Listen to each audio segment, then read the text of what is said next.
How's going guys, welcome to the channel. In this video we are gonna see, what if Naruto was the heir of bones and got harem? Part 1. Huge shout out to BlackSpirit 101 for this story. If you wants to see awesome fanfiction like this, don't forget to subscribe. Now let's get into the video. October 10th. A night that could only be described as a nightmare made flesh. The QB no Yoko, a powerful Biju that was both majestic and dangerous than anything else. Just one swipe of its tails would annihilate a mountain. Trees were destroyed with every attack and left areas deserted. But in the final hours of the fight, the Yondaime showed up with his newborn son. Naruto. The child had his father's yellow hair and had 3 whisker marks on either cheeks as it slept in his father's arms.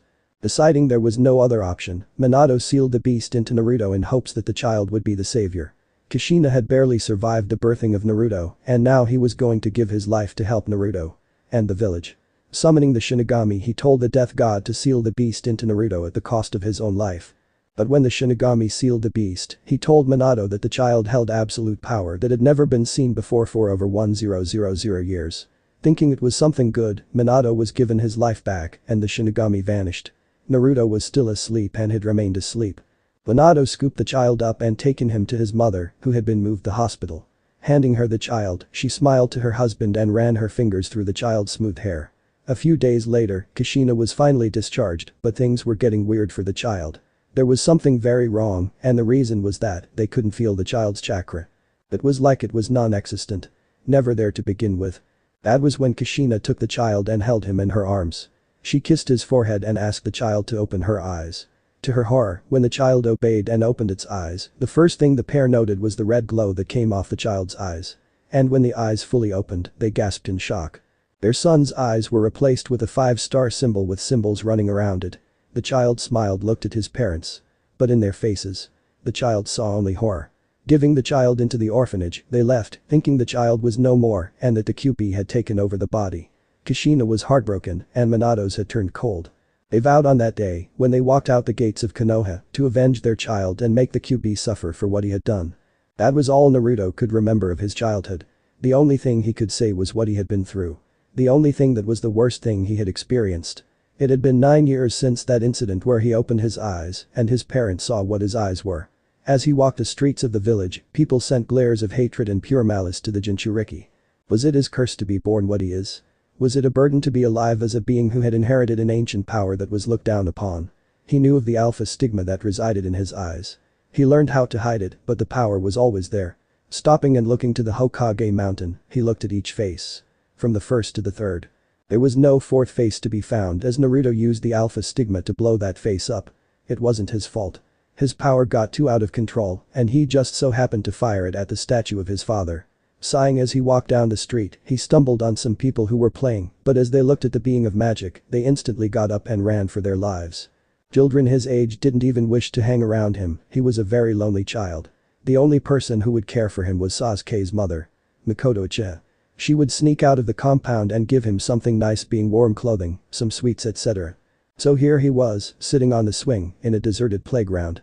Waiting for the very woman who had ever shown him that he wasn't a monster. 30 minutes passed and he was starting to worry. 1 hour passed by and Naruto was full-blown worried beyond anything. Getting up off the swing, Naruto made his way to the Uchiha compound. Arriving there he saw the most horrifying thing. Mikoto Uchiha lay at the entrance of the Uchiha compound, a stab wound in her heart, blood pooled around her as she lay there dead. Picking up the body and resting the head on his lap, he looked at her body. "Naruto-kun," she whispered. "Hi. Mikoto-chan. I'm here," Naruto said as tears streamed down his cheeks. "Don't let the darkness claim you," she said with her dying breath. Naruto was now in full-blown tears. He had lost the only person he had ever cared about. The only one who showed him that the villagers were wrong. "So what? People die," echoed the familiar voice in his head. The alpha stigma was making contact with Naruto. "No, they must live," said Naruto. "It is the basic laws of the universe. You're born, you live, you die. Death is always in the equation," chuckled the alpha stigma. "Shut up, monster," said Naruto as he clutched his head and began to scream. "This is what you are. This who you are. They're just toys. Pawns.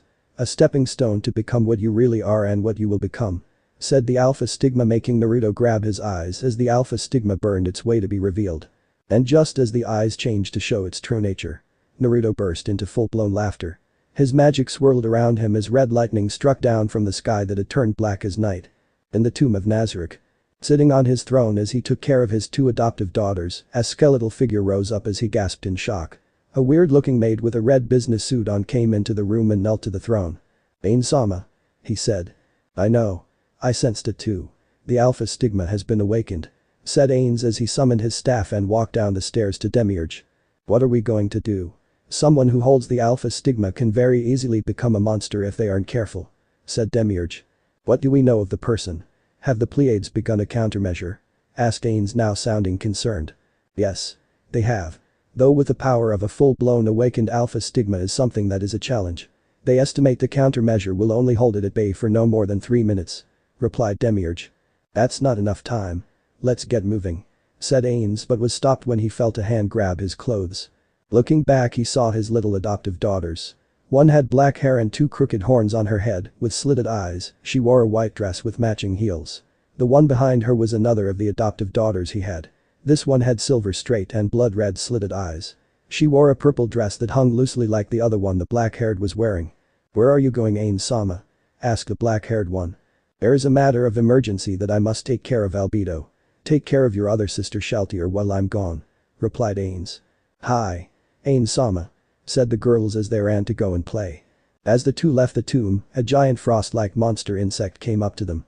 Bowing to his master, he looked up to the undead being. "Ain-sama, may I accompany you to where we felt that power? I fear this will be a powerful enemy and collateral damage will follow," said Cocytus. "Very well. Let's back with Naruto." Laughing like a madman as waves of unholy magic shot off everywhere, Naruto watched in his psycho phase as shinobi poured in to try and suppress him, or in some cases, kill him. But in the end, they were cut down in one fell swoop. "What are you?" shouted one of them as he clutched his arm as blood ran down it. "Monster. Devil. God. Hero. Call me what you will. It matters not. Everything goes back to nothing," said the alpha stigma as Naruto kept laughing.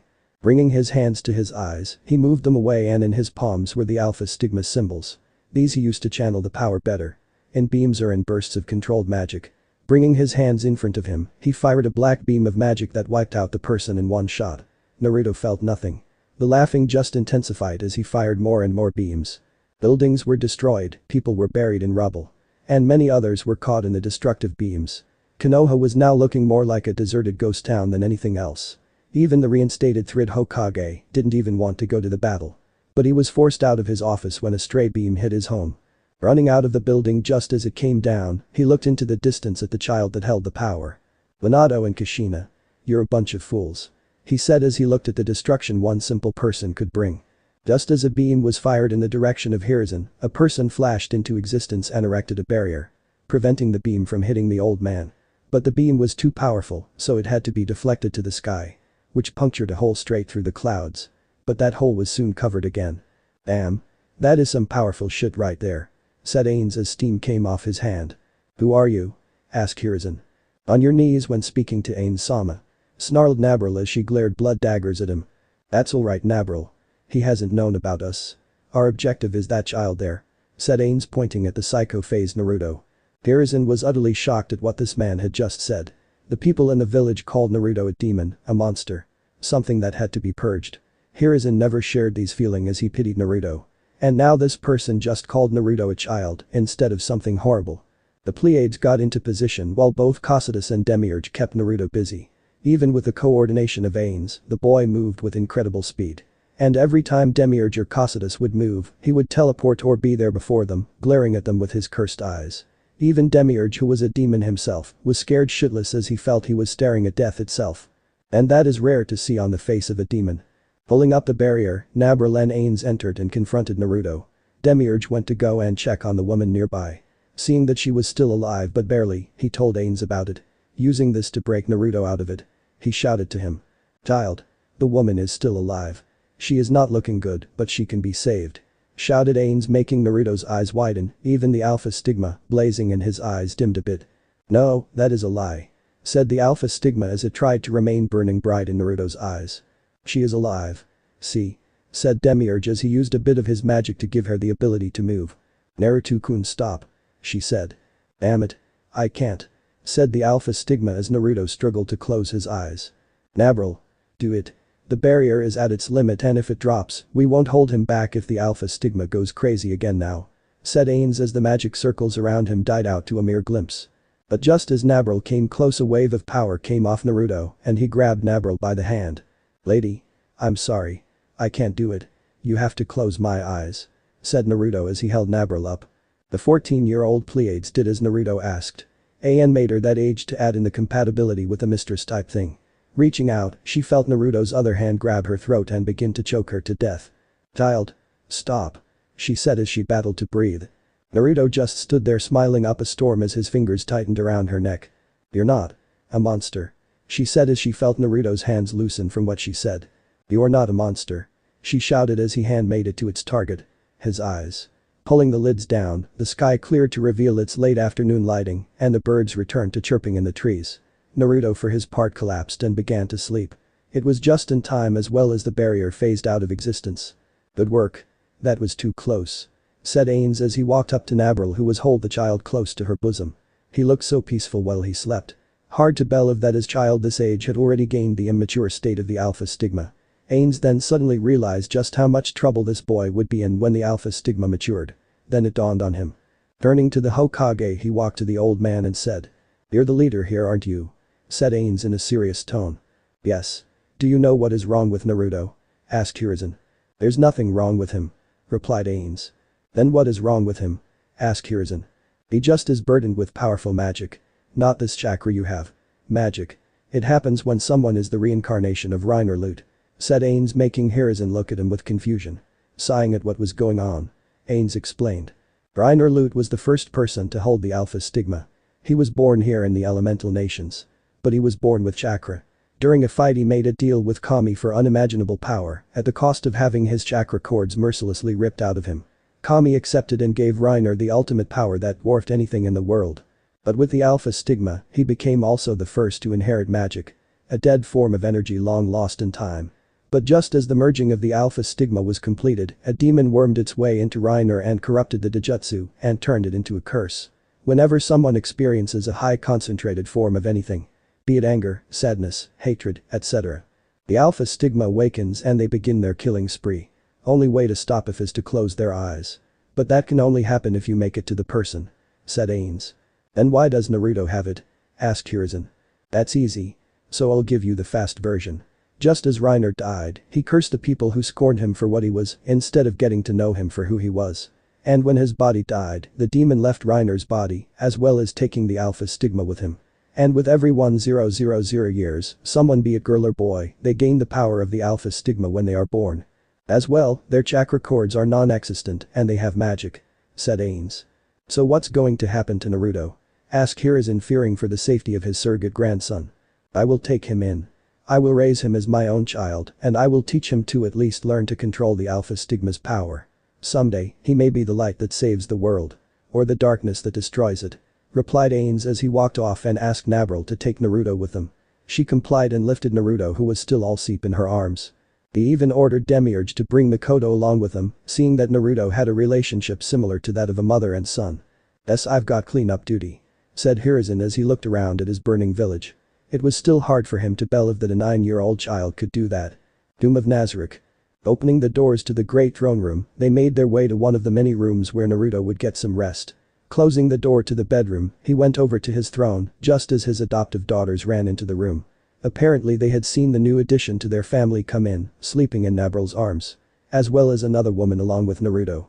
They watched a woman get taken to a room to get healed, while the boy was taken to one of the bedrooms in the palace. Ain-sama. Who was that? Asked Albedo. That is my adoptive son. His name is Naruto. And I will groom him as well to become my successor, said Ains. Does that mean he will become the next king? Asked Cocytus, coming in. Hi. He will be my heir. The heir to the tomb of Nazarick, said Ains. This just made Cocytus leave the room, thinking on what he would be like if he was in the uncle position. What he would do to the prince. Shaking his head to the frost monster's antics, Ains placed Shaltier and Albedo on his lap. Listen. When the time comes and you are of age. He will be at the age to where I can give him the throne. Where he will rule over in my stead, said Ains. Is this what you want? Asked Shaltier. It is. I want Naruto to feel like he is loved beyond anything. Please make this happen for him when he is of age. said Ain, sounding desperate for Naruto to feel loved. "We'll do it," said Albedo, making the vampire nod as well. "Thank you," said Ains. Breathing in sharply while shooting his body up to a sitting position, Naruto found himself in a room he had never seen before. The room was a lot bigger than his craptastic one, that's for sure. A fireplace which crackled with red embers, lighting the room in a glowing red feel. A table with various drinks lay ahead of him by the door. Doors that were too big to be called doors acted as the boundary for his room to whatever laid beyond it. Looking around the room, he found it to be quite cozy. He had never been in a room so extravagant as this, but he felt like he belonged here. The bed was extremely comfortable, and it was a full king-sized one at that. Bed curtains hung from the top, and the curtains were a dark blue color. Hearing the doorknob click, he turned his attention to the door, which slowly opened to reveal Nabril, the woman who carried him when he was out of it, after she closed his eyes. "Ah, glad to see you're awake, my lord," she said as she walked in, holding a tray of various foods, ranging from some apples to bread to a glass of water as well. Thanks," was all Naruto said as he looked at her, as well as wondering why she called him what she called him. "How are you feeling, my lord?" she asked as she walked over to him and placed her hand on his forehead to measure his temperature. "I'm feeling fine," but at that moment, the things that had happened last night flashed into his mind. Him seeing Mikoto, his surrogate mother, lying there dead, and then his snap. And then. "What happened?" asked Naruto, looking at Nabril with a serious tone. "You were involved in a serious plight. Your alpha stigma woke and you tore nearly the entire of your home village apart. You're very lucky that we sensed your power when you went berserk," said Nabril as she laid the tray down on the bed. "And what of Mikoto-chan?" asked Naruto, very concerned. "And what of me?" came a voice from the door, catching Naruto's and Nabril's attention. Naruto's eyes widened at who he was seeing. "Mikoto-chan," he shouted as he ran to her and tackled her to the ground, all the while crying and thanking that she wasn't dead. She wore a lovely midnight black dress that came to her ankles and showed off a bit of cleavage. The perfect balance between sexy and serious. Matching shoes accompanied her new look. Mikoto just smiled lovingly at the child on top of her. Stroking his hair as a mother would, she kissed his head. Getting off her and thanking her one last time for not dying, they got him accustomed to the tomb of Nazarick. But as he and Mikoto walked in, he hid behind her. There was a man sitting on the throne, while two children ran around playing were seen in the far room. One was Albedo, the other Shaltir. Stopping at what they were doing, they looked to see Mikoto standing there with someone behind her. She smiled while she moved out the way to show Naruto. "Ah, glad to see you're okay. How long do you reckon you've been asleep?" asked Ains, who got up from his throne and walked down to them. "I think at least a day," said Naruto. "Try a whole week," said Ains, making Naruto shoot back at what was said to him. "I've been asleep that long?" said Naruto, a little shocked. "Yes. I'm still surprised that you've been able to hold your body together while being subjected to so much punishment. Magic is not an easy thing," said Ains as he got down to Naruto's level. "Magic?" asked Naruto. "Ah yes. You don't know what magic is. Magic is the very powerful object a person can wield. But you have to be born with magic. It can't be trained. And you have been born with magic because of the alpha stigma," said Ains as he watched Naruto's eyes widen. "You know of the alpha stigma?" asked Naruto. "Of course. I am one of the only beings born with magic. And I've been around longer than you to see the alpha stigma in action," said Ains. "Will you teach me? I want to learn how to control the alpha stigma," said Naruto. "To do that will be asking Kami to be your whore. The alpha stigma is too powerful, but it can also be harnessed. With time, you will be able to learn to use the alpha stigma's power in its fullest without losing yourself in it," said Ains, making Naruto's eyes burn with fury. "Teach me?" said Naruto, sounding so eager. "You will learn. Just relax," said Ains as he got up and asked Shaltir and Albedo to come over. "These are the other two I saved. This is Albedo and Shaltir. They will help you in being friendly with people. Go and play," said Ains as Shaltir and Albedo walked over to him. "Hi," was all Naruto could say. "Let's play swords," said Shaltir as she handed a wooden sword to Naruto. "K," was all he said as they ran out the room, leaving Ains and Mikoto. "You think he will learn to control such powerful magic?" asked Mikoto in a tone that was of a mother's. Sure, Naruto wasn't her child, but she shared the beliefs of Hiruzen, where Naruto and the alpha stigma were different beings. Too bad Kushina and Minato didn't see that and think Naruto was not their child with those demonic eyes. "I'm more worried about the fact of what his body would do should he begin to try and draw out too much magic," said Ains as he looked at Mikoto, who nodded in knowing what he was talking about. "I'll begin training him when dawn shows arrow." Ains didn't finish his sentence as a powerful explosion was heard from down the halls. The two reacted at the sound and sprinted to see what was going on. But as they got closer, the sound of psychotic laughing was heard. Shit. Burning down the one hall, they came face to face with seeing Naruto's eyes ablaze with the alpha stigma and a seriously injured albedo lying on the ground, holding her arm which had a very deep cut on it. Naruto's wooden sword was ablaze with lightning, and the crackling sound intensified as he lifted the item above his head. Damn it. Was all Ain said as he teleported to Naruto and closed his eyes, just as the sword descended. The lightning lacing the sword died down, and Naruto dropped to the floor like a rock. He looked to be in serious pain, and Ain soon felt something dripping off him. Looking on the boy's back, he was horrified to see that Naruto's back was covered in cuts and various injuries.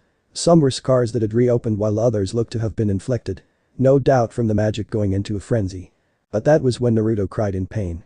Ain soon felt steam coming off his hand and looked to see Naruto's eyes were both steaming and they were bleeding as well. Shit. This is not good. Said Ains as he created a small portal to communicate with those gathered. Hi. Ain-sama. Came the voice on the other side. Demiurge. I need you to do something for me. Said Ains to the demon. And what is that Ain-sama? Asked Demiurge. Prepare a new body. Said Ains. But Ain-sama. That would be a tremendous order. Creating a foe or new body will require a large amount of magic. May I ask what it is for? Asked the demon. It is for Naruto. Turns out someone has tampered with his power. And now instead of it growing with him, it's tearing him apart. Said Ains as he ran his bone hands along Albedo's injured arm and it healed with a blue glow. I'll get right on it. Said Demiurge as he hung up with the portal fizzling out of existence. Why would his magic go on a rampage and nearly kill him? Who would tamper with his magic? Asked Ains to no one. I think I know. Said Mikoto feeling guilty as she had done it before. What is it? Asked Ains. We call it chakra manipulation.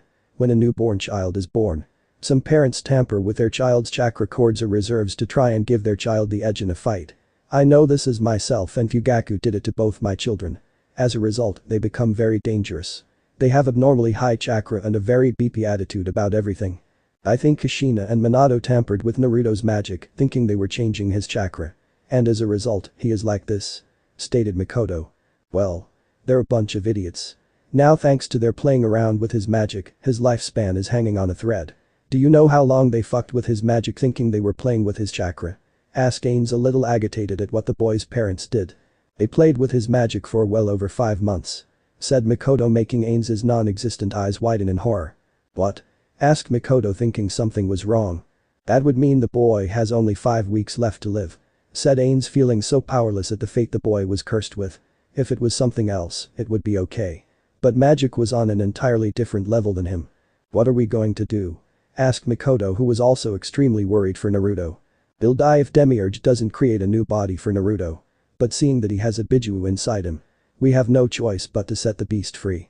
Said Ains as he placed his hand on the stomach of Naruto. Pulling his hand away, emerged an orb the color of blood. It pulsed with incredible power and the two felt a sense of dread wash over them. Reaching into his pocket he stuffed the orb inside it. Sealing it inside a dimension where it will not hurt anyone.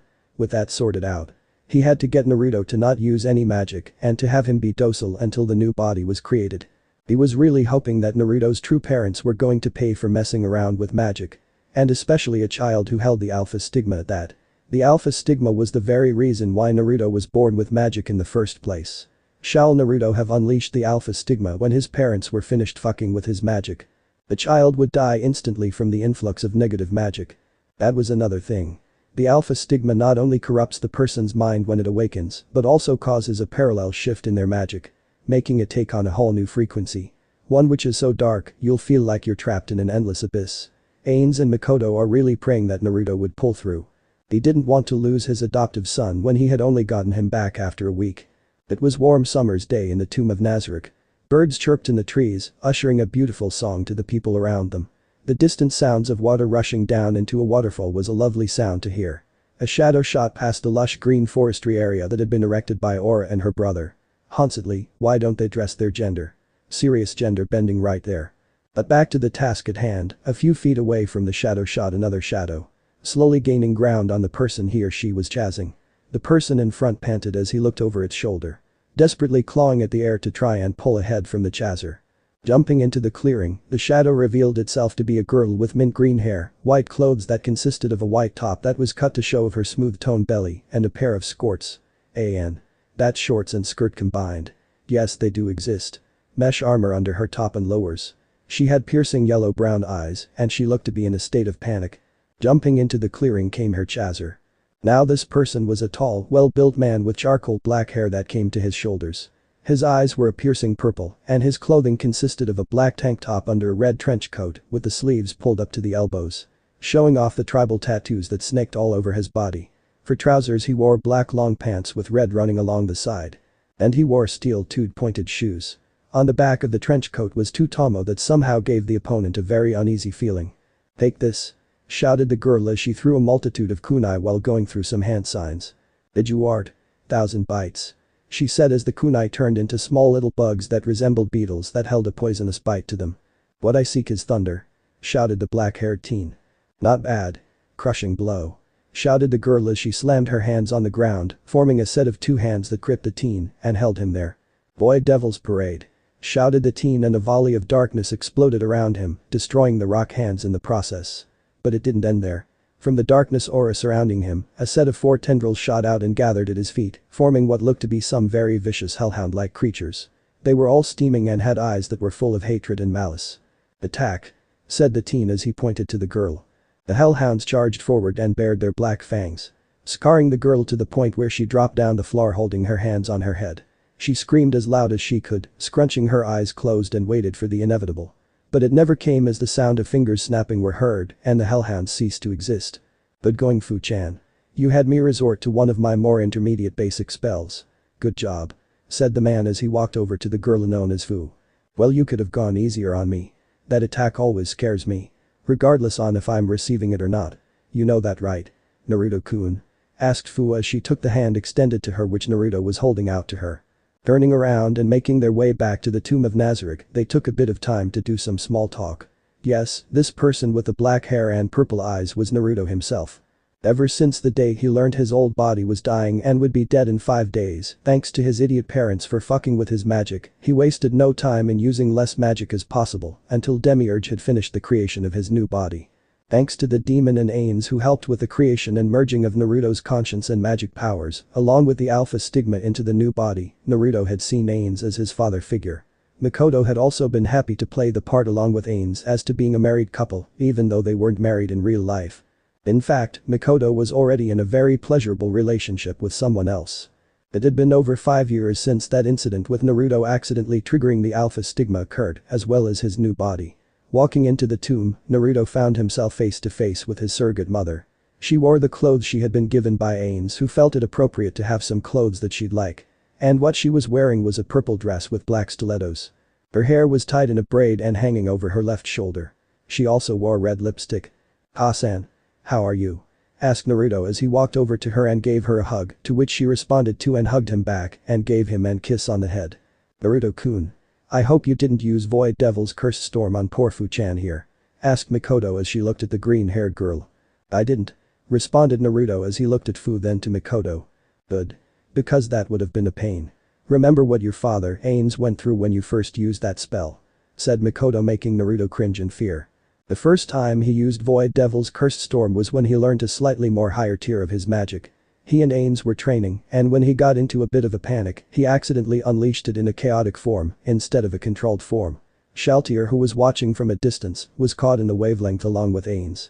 But with Ains he was unharmed considering he was already dead. Shaltier, not so much. They had to remove the darkness from her body little by little, and that took well over 4 weeks to do. Ever since then, Naruto had pledged himself to only use higher tier and advanced magic spells when the time was necessary. Or when his friends and himself were in trouble. Breaking away from Mikoto, Naruto continued his walk along the halls of the Great Tomb. He couldn't believe that with his surrogate father, Ains, he had inherited this massive place as his when he is of age. His birthday was tomorrow night, and from there, Ains told him that he'd ascend to the throne as Kami called him back, which also just so happened to be on his birthday. Walking into the room he used as his, he opened it up to find his silver-haired girlfriend with purple ringed eyes. She had a very shapely figure on her, with her chest being an easy D cup. She had chocolate skin, and she even had a very lovely smell to her. Something that resembled roses. "How is my betrothed doing?" she asked as she got out the bed and sauntered over to him. Flinging her arms around his neck and pushing her lower body against him. "Doing just fine, my fiancé," said Naruto as he wrapped his arms around her waist and drew her close, finally meshing their lips together. During the years where Naruto was training along with Ains, he stumbled across a prison which held various people for various crimes. So narrowly Naruto went in and began negotiations with the warden. After hearing all he had to say, Naruto proposed a deal, his endorsements, in exchange for one inmate of his choosing. The warden agreed to these conditions, and that is how Naruto and Ryuzetsu met. She fell in love with a magic wielder ever since she found out about him being who he was. Naruto had also showed her his alpha stigma, where it was in its sealed state where he could copy a person's jutsu and turn it into a spell. It was pretty cool, but it was very dangerous as if the spell was not compatible with his way of living, it would reject him and he'd be electrocuted. But so far, he had unlocked his Void Devil Slayer magic, as well as some lightning-based attacks. Breaking from their kiss, Ryuzetsu ran her fingers through his silk-smooth black hair. She really enjoyed the way he looked. He had previously shown her a picture of what he looked like before his new look replaced it. She told him that she preferred either look. Walking out the bedroom along with her, Naruto walked into just a few of the other women who fell in love with Naruto. One was a very feisty blonde-haired woman who went by the name of Ferris. Naruto found her passed out from fatigue just by the tomb, he took her into the tomb and nursed her back to health. Albedo and Shaltier were a little pissed off at the fact that this blondie came into their Naruto-kun's life and weaseled her way into his heart. But after a very heated talk with Naruto, they agreed to share him. Ferris enjoyed to spar with Naruto almost every chance she could find. The next was a fiery redhead who went by the name of Lilith. She was a very special case when it came to her style of fighting. When she first got to the tomb due to her sensing a powerful magic in the area, she just so happened to find our black-haired teen in a rampaged state where his alpha stigma was in full force. So, she shot him down with a powerful shot made of her magic.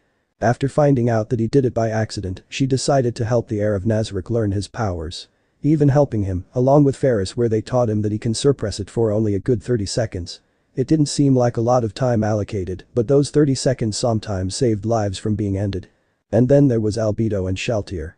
The very two women who were the first to fall in love with Naruto. Ever since that incident 5 years ago, Naruto had sworn to always protect them and never let the alpha stigma take control like it did when he injured Albedo. Both Albedo and Shaltier felt the pain Naruto had when he wounded her, and ever since then, the trio formed a very tight bond to the point where they are no longer embarrassed when the other walks in on them in the bath or shower. Sure they would yell, but that was only on some occasions.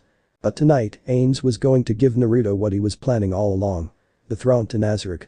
The Pleiades had already recognized Naruto as their new master, and on top of that, Nabril had gotten very comfortable around the prince. To the point where whatever compliment he gave, she'd blush and just say it was nothing. But deep down she really felt that she had a connection with Naruto, even though he had many women with him and one whom he was betrothed to. But the Namikaze family. Walking into the village with two little girls by their side, they smiled like any other normal family would. Kushina didn't even look a day over 29, and Minato still looked like he did 13 years ago. The only thing that did change was the fact that they had two new children with them. One went by the name of Yuki, while the other went by the name Ikumi. Yes, both children were girls, and Minato and Kushina were fine with that. As well, they were already making plans of making their two children the heirs to the family names. Yuki to the Namikaze name and Ikumi to the Uzumaki name. One child was 12, and the other was 7. Walking into the office they came face to face with Hiruzen who had mountains of paperwork to do. He looked to be in a state of solitude and was contently sighing to himself as he stamped yet another document. Under his table on his legs was a note that Ains had sent the old Hokage. It read. Hokage. Naruto has been perfecting his magic abilities to the point where he can now even match me. As well, due to the tampering of his magic when he was young, we had to give him a new body. Everything is all fine here. He still has to learn to come to grips with his power of the alpha stigma, but he has shown a brilliant aptitude to Void Devil Slayer magic, a very dead and ancient form of magic which taps into the powers of darkness. His power will even surpass mine in time. Ainzul gown.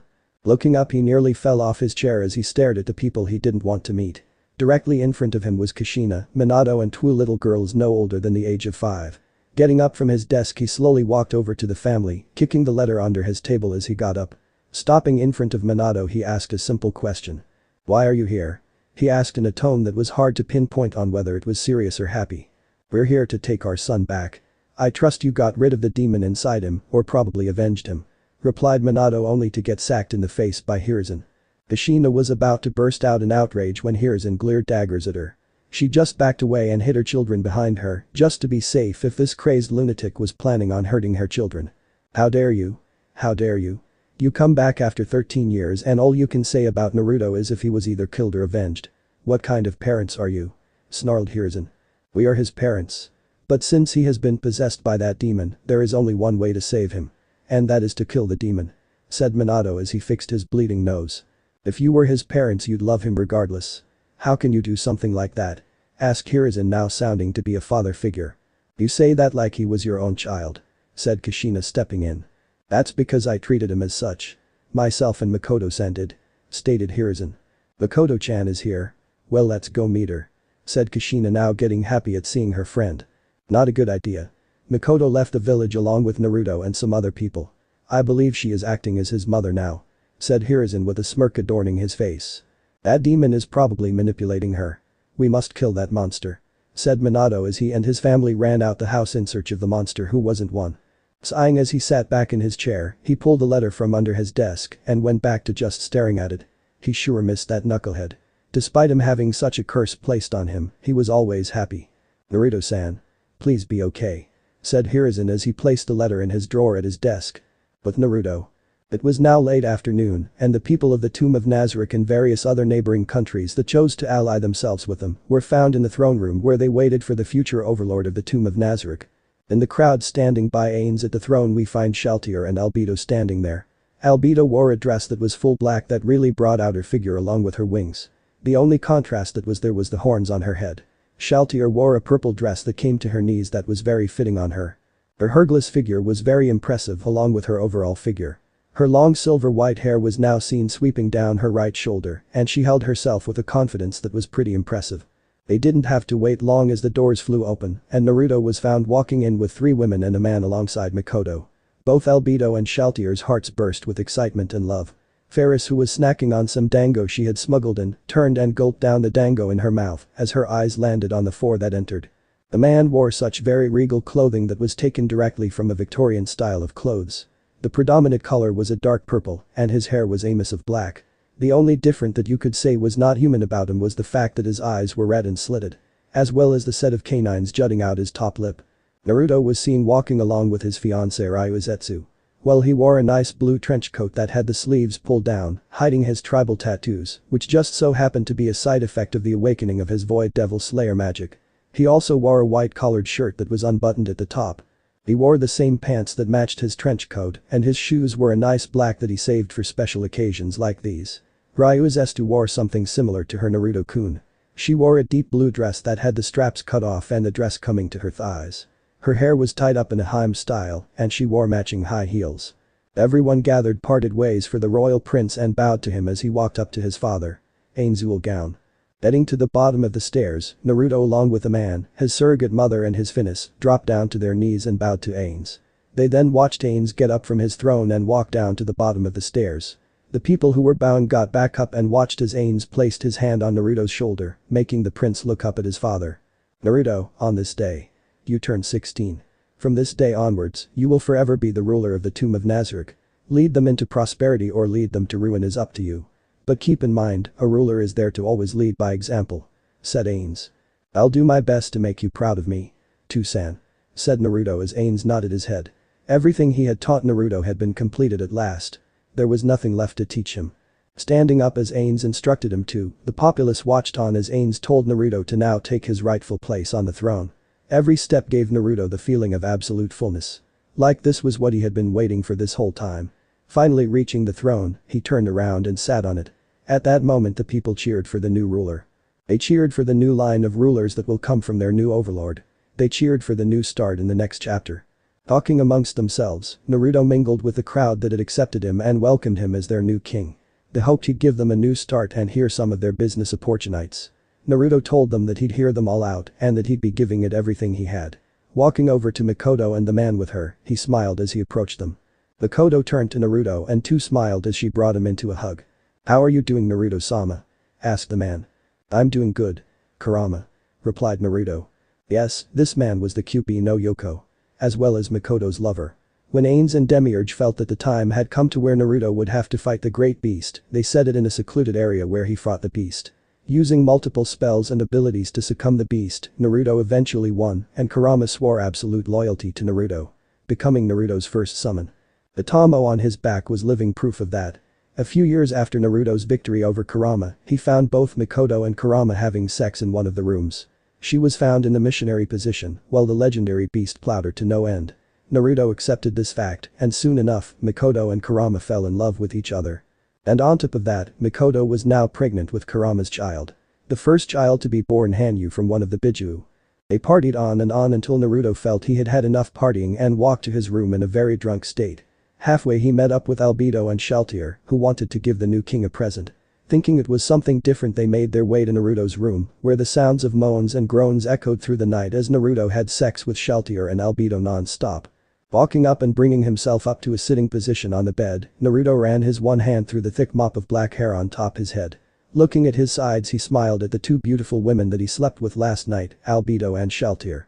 Despite having a killer hangover, he kissed each one of them on the head, making them smile as they snuggled into the bed further. Getting out the bed, he made his way to the shower. Running the water and looking at himself in the mirror, Naruto found that he preferred this look better. There was no form of evidence that supported the fact that he looked related to those assholes that called themselves his parents. Turning around and looking at the tattoo on his back, he smiled at the notion at the type of power he now held. The tattoo was the same one that appeared on his clothes. The two Tomo. Now these were a very special type of tattoo. After Naruto defeated Kyuubi and had gained the beast's loyalty, a Tomo appeared on his back. Learning from Ains, who could only guess at what it could do, told the boy that the mark on his back was a sort of summoning symbol. Each beast would appear on his back as a Tomo, meaning that they would be under his command. When Naruto gained the Nanabi, he gained the second Tomo. He still needed to track down the other 7 and gain their trust and loyalty just like the ones under his control. But that would come at a later stage. Finally climbing into the shower, he stood there as he began to think. And what he was thinking was not something pleasant. Flickers of images of people bad-mouthing him, people being mowed down like wheat in a field, and him standing above their bloody corpses while he cackled madly as the alpha stigma flared to life for all to see. Punching his fist into the wall, he cursed at the fact that he had such an ability. Sure, it was fun to use, don't get him wrong.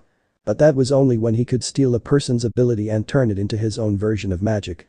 His thought stopped, however, when he felt a pair of magnificent breasts push themselves against his back and 2 hands moved along his body. Placing his hand against the wall, he looked in the corner of his eye and found Fu behind him. Her mint green hair, wet from the shower water, and her body heated from the close proximity to her love crush. During the time that Fu lived in the tomb of Nazarick, she began to develop in leaps and bounds. And not just her fighting skills but her physical looks as well. She had grown into her body to where she had the perfect Hercules figure that rivaled Albedo's bombshell look. Her hair reached the middle of her back now, and her breasts were now perfect DT cup. Naruto didn't love her because of her looks, he loved her for her willing nature. She wanted to protect Naruto from others. She wanted to hold him close and whisper that he was going to be okay. Of course, this form of affection and love was just the right dosage to start a rivalry between her and Ryuzetsu. And on very occasion it was Naruto who had to break it up. Which was not fun in his opinion. Lemon happened. That was what Naruto loved about her. Her resolve to carry on fighting for what she loved. She stood on shaky legs as she turned around and kissed him on the lips. Their tongues tangled with each other's as they gazed into each other's eyes. Arigato. She purred as she licked his bottom lip and helped him clean her body. You're welcome. Replied Naruto as he went in for a peck on the lips. With them now clean, they left the shower, got dressed and found Ain standing there. The floor guardians stood there and bowed to their old master and then to their new master. Naruto. I am leaving the tomb under your control. I'll make you proud too, San. Said Naruto as they watched Ains float up into the sky to be with Kami once more. Standing there for a few minutes, the floor guardians turned to Naruto and instantly dropped to the knees with the heads looking at the ground. Naruto saw this and just stood there. Naruto-sama. What are your orders? Asked Cocytus. I seek to take part in a tournament. Is there any happening in any village? Asked Naruto as he saw Demiurge's head shoot up. Yes, in your old home, Konoha, there is a tournament happening there. I believe they call it the Chunin exams. You can take part even though you're a ruler. Said Demiurge. I know that. But I wish to use my power in a more stronger form. I wish to push my powers to their limit. When is it happening? Asked Naruto. It's happening in about 5 days from now. The people who can enter must be in a team of 3 and 1 experienced person called a Jounin. Added Demiurge. Very well. Demiurge, you'll play the part of being the Jounin. Myself and Ferris will go, now we just need 1 more. Said Naruto as he looked at those assembled. I'll go. Said Lilith stepping into the clearing holding her rifle. You sure? There is a point where I may lose control of the alpha stigma and possibly kill you. Said Naruto as he saw Lilith nod that she wanted to go. Very well. Our team has been assembled. Let's. Thud. Naruto didn't finish what he was saying as the sound of something falling was heard just behind him. Spinning on his heels, he found a girl there with blonde hair and a full black outfit which consisted of a sash, black skirt and black boots. She didn't have anything under the sash other than a black bra. Walking over to her, he ran his fingers through her hair. Turning to look at Ferris, he watched as the blonde put her hands up in defense. "Don't look at me," she said. "Fine, bring her inside. Hopefully she can provide just a bit of information on magic. She has got quite the amount of magic," said Naruto only to have Ryuzetsu run up to him and bop him on the head. "What the fuck?" asked Naruto as he rubbed his head where she hit him. "Don't get any ideas. I know you were thinking on getting her in bed," she said, making the other girls gain glares. "I would never do that without your consent," said Naruto. "Whatever, just know that we'll be watching you," said Albedo and Shaltier, walking into the clearing with nothing but towels wrapped around them. "So, I guess the only thing I can do is train," said Naruto as he got up with the girl in his arms. "How about a little spar?" suggested Ferris. "I'll spar with you after I put her in one of the rooms," said Naruto as he walked off. "Despite being our new master, he has always wanted to help out," said Aura. "Damn straight. That what makes him better than any leader we've had. Ains raised him well," said Mikoto, walking in with her arms around Kurama. "Got that right, Mikoto-sama," said Cocytus as he and the others bowed to the surrogate mother of Naruto. "The Chunin exams," said Mikoto. "Don't worry, Mikoto-sama, I'll do everything in my power to protect the king," said Kurama, making Mikoto pull him into a heated kiss. "Arigato," she purred. For well over the time situated for the time needed to train up and get to a level they desire to be at to pass the time of the Chunin exams preparations, Naruto and Ferris could be seen training in the gardens of the Great Tomb. Naruto was launching powerful attacks of his Void Devil's magic, while Ferris swung her heavy-looking sword, which surprisingly was never heavy. Bringing up his alpha stigma eyes, he began to mimic her movements and even began to take her fighting style. But with Naruto, he chose to use these powers when he needed to bepize a person's attack patterns. Seeing his opening through his eyes, he jumped in and swiped his hand across, resulting in a wave of darkness to be launched from the ground in the form of a wave similar to that of a wave in the ocean. "Void's curse," shouted Naruto as the spell was launched. Seeing no way out of this and no chance of getting her sword to block it in time, Ferris took the full brunt of the spell. There were two modes to this spell. Instant kill or painful agony. Naruto, being the type of man he is, didn't want to get Ferris, his one lover, hurt, use the painful agony version, as this one used a more weaker form of darkness. Sure, it hurt like a motherfucker, but it was at least curable. Deciding to call it quits for the moment, Naruto took care of the wound he had inflicted on Ferris. He would always feel bad for doing something like this to someone he loved. But he would always get the same response from her, being that she's a tough bitch. Getting the deadly poison out of her system, Naruto received a kiss from Ferris on the cheek and made his way to the woman he found a few days back. Knocking on the door and hearing the girl on the other end answer, he opened the door and walked in to find Nabril sitting by the bedside applying new bandages to her. These weren't your regular bandages, they used a powerful spell that assessed anything that was wrong with both physical and magical injuries. "Nabril, what is the verdict regarding her?" asked Naruto, stepping into the room. "No form of wounds, but one hell of a magic pool. This is her fourth bandages and these last for a long time," stated Nabril, making Naruto gasp in shock. "I guess I just have a lot of magic," replied the blonde-haired girl. "You still don't even come close to the amount needed when you're on empty. Naruto here holds the record," stated Nabril while Naruto smiled innocently. "How many did he need?" she asked. "When I'm on full-blown empty, I need over 14 bandages," replied Naruto, making the girl fall over in shock. "Wow. That is something I never even thought possible," said the girl. "Who cares? But I have some questions." "Nabril, can you give us a few minutes?" asked Naruto, with Nabril bowing to him. "Of course, your majesty," said Nabril, walking out the room. With Nabril gone, Naruto closed the door and sat down in front of her. A serious look dawning his face. "What were you doing?" asked Naruto as he looked into her eyes, which for some reason he was losing himself in. "I ran away from home," she replied. "Oh?" asked Naruto, knowing that this was likely what he was like in Konoha. "Yeah. I was born different to them. Instead of being born with chakra, I was born with magic. Or as some people call it, Kami's breath. I was ostracized and shunned for what I held. My own mother tried to kill me. Do you know what that's like?" she stated with tears running down her cheeks. "As a matter of fact, you're preaching to the choir. I was born with magic as well. But I was born with a little something on the side," said Naruto as he activated the alpha stigma, shocking her to the core. "The legendary power. The alpha stigma," she said as she placed a hand on his cheek. "What's your name?" "Mine is Naruto Ulgaon," said Naruto. "Nice to meet you. My name is Lieselotte. Lieselotte Sherlock. I am an only child. But I doubt that seeing that I left," she said. "I'm offering you something here. I'm offering you the position of being part of Nazarick, the place I run. You will be part of my royal court," said Naruto, making her raise an eyebrow. "What's the catch?" she asked. "Just one thing. You help me learn more of my magic power," replied Naruto as he watched Lieselotte don a thinking pose. She could finally live without looking over her shoulder, and on top of that, she had a nice place to live in. All she had to do was teach this person how to use magic. But he looked to be so adept in it. "Why ask for my help? You seem more able to use it than me," stated Lieselotte with Naruto looking down. "That is true. However, I can't control it when I lose control of the alpha stigma. And I feel that I must learn control more than anything else. If I want to control this horrid power," said Naruto. "Then I accept. I'll help you," said Lieselotte. "Thank you. We can train when I return," said Naruto, getting up and walking to the door. When Lieselotte heard the footsteps of Naruto become no more, she scrunched up her eyes and squealed like a schoolgirl. "He's cute," she purred as she smiled. But Naruto. With everything sorted out, he walked into his quarters, seeing his Fane sitting there in nothing but her bra and panties. Both a very deep black color. Her hair pulled down and not tied up. Naruto found he liked her more like this, but she insisted that she wanted her hair tied up. "Hello my love," she purred as she got up and sauntered over to him. "Hello. Is there anything I can do?" asked Naruto huskily as he wrapped his arms around her waist. Her E-cup melons pushed up against his chest while their lips only inches away. "As a matter of fact, why don't you wait for a few minutes and then you can go? You do, after all, need to please your future queen," she said seductively. "I like your way of thinking," said Naruto as his member poked her inner thigh, meshing his lips with hers. "Lemon." Hissing more passionately, the engaged couple pulled each other closer more desperately.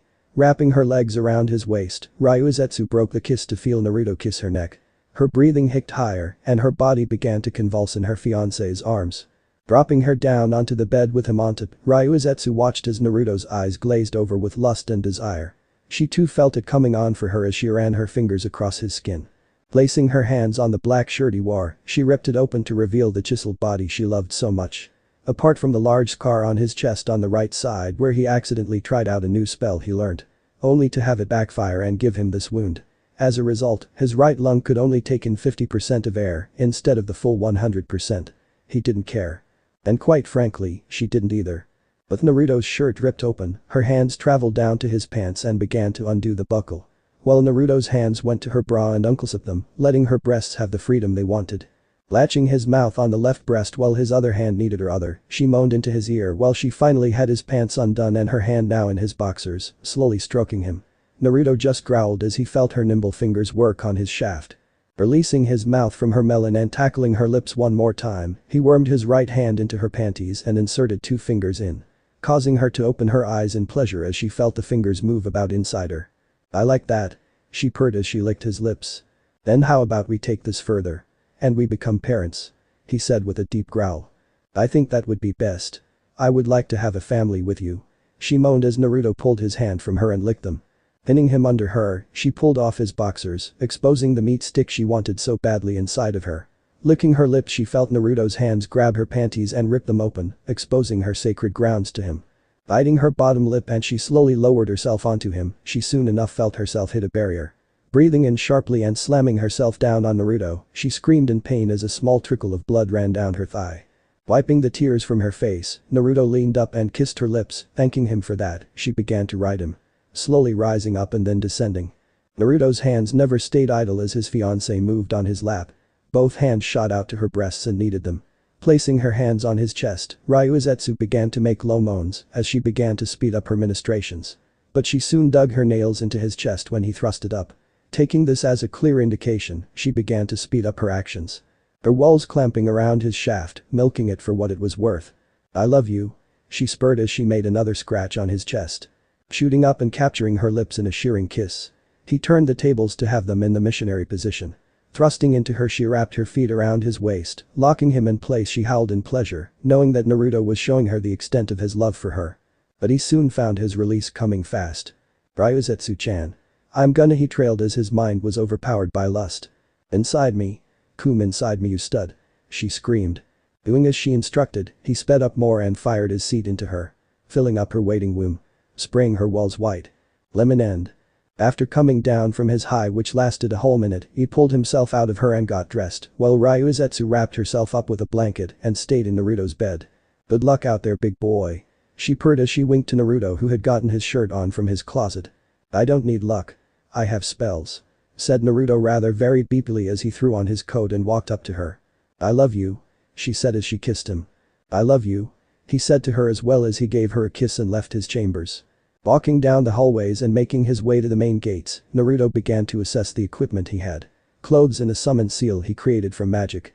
Weapons that he loved using and his talus. Wait. Where were his talismans? He remembered packing them. Slinging the backpack off his back, he ravaged through the pack in search for his talismans. They were the most crucial thing he needed. The majority were used to help suppress the alpha stigma on rare occasions. Without them he'd kill everyone. Missing something? Came a voice behind him. Turning around and looking to find a woman with blood-red hair much like Lilith's, but her eyes were more different than Lilith's, with hers being a more deep purple-blue color. She wore a red kimono, and she had a beauty mark on her face on the left side of her face. This woman was Fuka. Naruto saved her when she was abandoned by her team and gave her everything she needed, on one condition. She serve his every needs. She agreed to this and so she became Naruto's first mistress. The other girls didn't mind this, in fact, as long as they were the ones whom would sire Naruto's children. They also agreed that any children born from a mistress would become a branch family and remain as such. Though Naruto told them that he would not treat anyone different.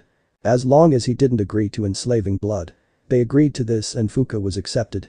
Ah. Thank you, Fuka-chan, said Naruto as he got up and took the capsule the size of his palm that held all the talismans he had created. His father Ains never used them but taught the skill anyway. Giving her a kiss on the cheek and making his way out the tomb, he met up with Demiurge, Ferris and Lilith. From there they will begin their march to Konoha to take part in the Chunin exams. But the only thing the girls and Demiurge feared was Naruto losing it and awakening the alpha stigma.